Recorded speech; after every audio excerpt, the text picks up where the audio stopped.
Quiero hablar contigo acerca de las características de un verdadero reavivamiento. Hoy día los cristianos estamos rodeados de iglesias y predicadores que anuncian de que en su seno se manifiestan milagros y hay un reavivamiento de la verdadera fe. ¿Qué es lo que dice la Biblia acerca de esto? Probablemente el mejor capítulo de la palabra de Dios que nos habla acerca de lo que es un verdadero reavivamiento es Hechos capítulo 2, el poderoso derramamiento del Espíritu Santo de Dios allí en Pentecostés.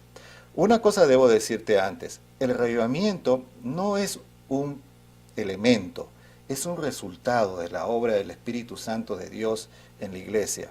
El capítulo 2 de Hechos viene después de importantes cosas que la primera iglesia logra, los primeros cristianos logran en el capítulo 1. En primer lugar, los primeros cristianos se anclaron poderosamente en la palabra de Dios. Primeramente, ellos basaron su doctrina, sus creencias en los mandamientos de Cristo Jesús. Esto es bien claro allí en Hechos capítulo 1. En segundo lugar, ellos oraron fervientemente por la venida del Espíritu Santo de Dios. Es una de las cosas que ellos hicieron de todo corazón. Y vino la lluvia temprana posteriormente por esto. En tercer lugar, ellos tenían una esperanza en la segunda venida de Cristo Jesús total. Ellos predicaron buscando de que Cristo Jesús viniera en su generación. Por esto el cristianismo fue una de las razones por las que el cristianismo tuvo tanto crecimiento en sus primeros años. Y por último, ellos reformaron su liderazgo. Había perdones que tenían que pedirse, había cambios que debían hacerse.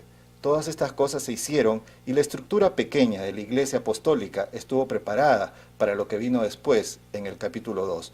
Déjame decirte estos tres elementos de lo que es un verdadero reavivamiento que se pueden encontrar en el capítulo 2 del libro de Hechos. En primer lugar, cuando viene el Espíritu Santo, milagros poderosos llegan a la iglesia. Nosotros no tenemos que tener miedo de hablar del tema de los milagros. Los milagros vienen cuando el Espíritu Santo provoca un reavivamiento en la iglesia. Pero, como es claro en el capítulo 2 del libro de Hechos, estos milagros ayudan a la predicación de la iglesia. ¿Qué es lo que pasó en Hechos capítulo 2? Vino el Espíritu Santo de una forma poderosísima. Lenguas de fuego aparecieron sobre las cabezas de los discípulos. Y estos humildes galileos, en una fiesta, la fiesta de las cabañas del Pentecostés, donde estaban reunidos en Jerusalén gente de todas partes del mundo, que hablaban diferentes lenguajes, estos humildes galileos, una vez más digo, salieron y empezaron a predicarle el Evangelio de Cristo Jesús a todas estas personas, a cada uno en su lengua nativa. ¡Qué poderoso milagro! Este milagro es llamado el don de lenguas en la palabra de Dios, pero también se puede denominar, y probablemente con más propiedad hoy día, el don de lenguajes, la capacidad sobrenatural del Espíritu Santo de que uno pueda predicar en una lengua extraña, en una lengua extranjera, para ponerlo más claro. No eran balbuceos sin sentido lo que ellos predicaban, era el mensaje del Evangelio proclamado poderosamente en distintos lenguajes. ¿Ves cómo este don ayuda en la predicación de la iglesia? De eso se trata el verdadero reavivamiento. Si tú quieres que haya milagros en tu iglesia, pon la iglesia a predicar. Si tú quieres tener milagros en tu propia vida, pídele al Señor que te dé la valentía, porque se requiere valentía y la fe y la oportunidad para compartir tu fe con otra persona, para compartir tu testimonio con otra persona. Y de esta forma tú vas a también predicar la palabra de Dios y milagros van a llegar a tu vida. Esto es algo muy importante. Haz todo lo posible para predicar. Los milagros ciertamente vendrán. En segundo lugar, la gente que escuchaba el mensaje del Evangelio era conducida al arrepentimiento y al bautismo. Esto nos dicen los versículos 40 y 41 del capítulo 2 de Hechos. Un claro resultado de esta predicación poderosa, como la cruz de Cristo se levanta, es de que la gente acude al llamado del Evangelio. Miles eran añadidos a la iglesia. ¿Sabes?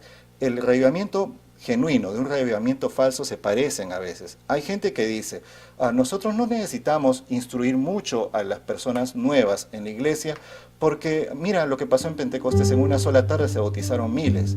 Pero debemos entender que Pedro y los demás discípulos de Cristo, desde Pentecostés en adelante, sencillamente cosecharon la tremenda obra la tremenda siembra espiritual que Cristo Jesús había hecho durante 3 años, que había llegado incluso a los rincones, la fama de lo que Cristo Jesús había hecho, había llegado a rincones lejanos de Palestina, a todo el mundo conocido.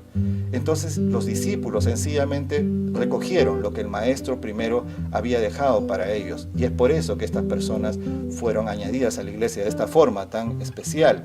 Hoy en día nosotros también necesitamos instruir debidamente a aquellas personas que están llegando a la iglesia. Una persona debe bautizarse solamente cuando comprende con toda claridad su posición delante de Dios. Esto es algo importante. En tercer lugar, el reavivamiento cambió positivamente la vida espiritual de la iglesia. Esto es algo muy importante. Un reavivamiento genuino no te hace criticón. Un reavivamiento genuino no te hace odiar a tu pastor o a tu iglesia, no, todo lo contrario. Un reavivamiento genuino cambia la vida. ¿Y cómo cambió la vida de esta gente? La cambió en tres puntos. Dice el versículo 42, aunque esta parte llega hasta el versículo 47, de que ellos crecían en la doctrina de los apóstoles, porque no solamente estudiaban la Biblia, sino que la predicaban. ¿Tú quieres comprender más de la palabra de Dios? Predica. Algo pasa, yo creo que es la iluminación del Espíritu Santo, cuando tú predicas, que tú después de predicar, ahora entiendes mejor la Biblia. Esto es algo así, es una cosa increíble que pasa, pero es uno de esos pequeños milagros que el Espíritu Santo obra en aquellas personas que quieren predicar la santa palabra de Dios. Ellos crecían en doctrina. Dice también que ellos manifestaban un compañerismo, un desprendimiento cristiano y una vida cristiana práctica increíble. El Espíritu Santo, cuando causa un reavivamiento en la vida, hace que tú seas una mejor persona, un mejor padre, un mejor esposo, que tu carácter sea transformado, que tú seas una persona más amable. Todas estas cosas son lo que el Espíritu Santo hace en la vida de aquella persona que busca realmente ser reavivada por su poder. Y finalmente, el Espíritu Santo hizo de que los discípulos crecieran en la oración, crecieran muchísimo en la oración.